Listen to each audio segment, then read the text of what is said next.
Senator Kelly Ayotte has not had a good time of it ever since she decided to vote against the extremely popular background checks bill. Now, it wasn't popular in the Senate, you should take note. It did fail. But of course, the polls, as we've gone over on the last episode of this show, it's immensely popular among Democrats, Republicans, Independents. So she's had a bad time, and she needs some support. So an ad was run by a group called the American Future Fund that was aiming to do just that. Let's watch.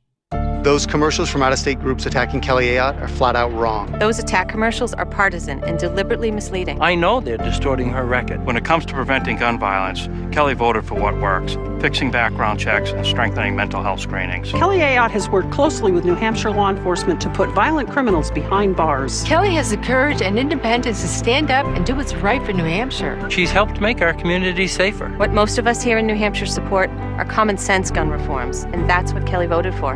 Now, it might seem at casual first glance there's nothing wrong with that group. You should take note, of course, that Kelly Ayotte's campaign did not run that. It was this American Future Fund, a conservative group that's trying to give her some support. Obviously, they agree with her on these gun control issues. But there is something hiding underneath the surface of that ad. It was one of those of the style that's become very popular lately because of Barack Obama's success in using average Americans to get a message across. You saw there a couple of real Americans, average New Hampshire moms and things like that that support Kelly Ayotte's positions.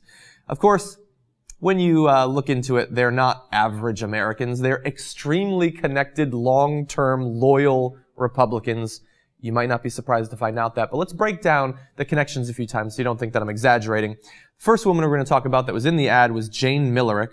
Now, she's billed as a New Hampshire mom. But she's actually had quite a history in politics, you might be surprised to find out.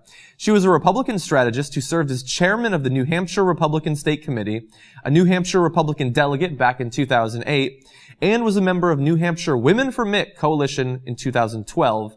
How she moved past politics? No, she's actually serving right now as a professional political consultant. And sometimes part-time actor, I guess, in political campaign commercials. Judy Brown, another woman labeled in that video as a New Hampshire mom who you can trust. She served alongside Millerick, by the way, the last woman, in the Romney campaign, volunteered for Ayotte's campaign back in 2010, and just this year was named as the Nashua City Republican of the Year. So, she's not just an average American. She's not just an average Republican. She's Republican of the Year, at least in New Hampshire. There's another couple of individuals who are mentioned there. Some of them are labeled just as law enforcement officials.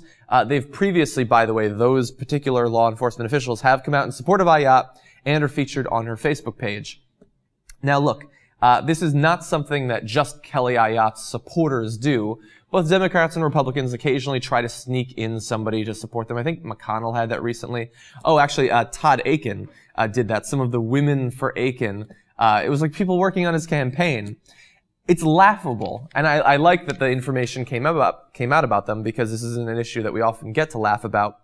But the interesting thing, the weird twist on reality here, is that the purpose of this video is to show what the average person in this country thinks about background checks.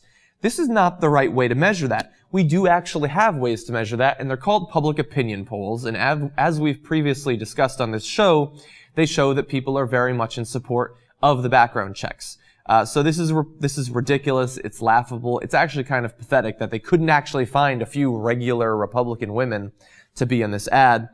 And what I want to talk about now is partially because of the trouble that senators like Kelly Ayotte have had since their vote and their lowering public approval ratings, which is seen as a direct result of that vote, is that there might actually be a future now for the background check. Senator Harry Reid is saying that we might have a few more votes on it, which is great. And I hope that it comes up and I hope that it passes. It'll show the effect that average Americans actually have on politics, because they don't support what the politicians did in this case.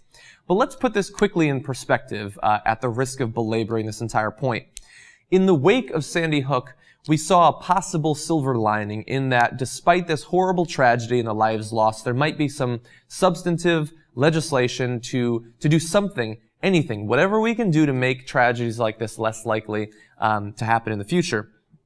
And gradually what we were going to do was chipped away and forget the assault weapons ban and forget the bans on high capacity magazines and forget all that. Maybe we can get the background checks.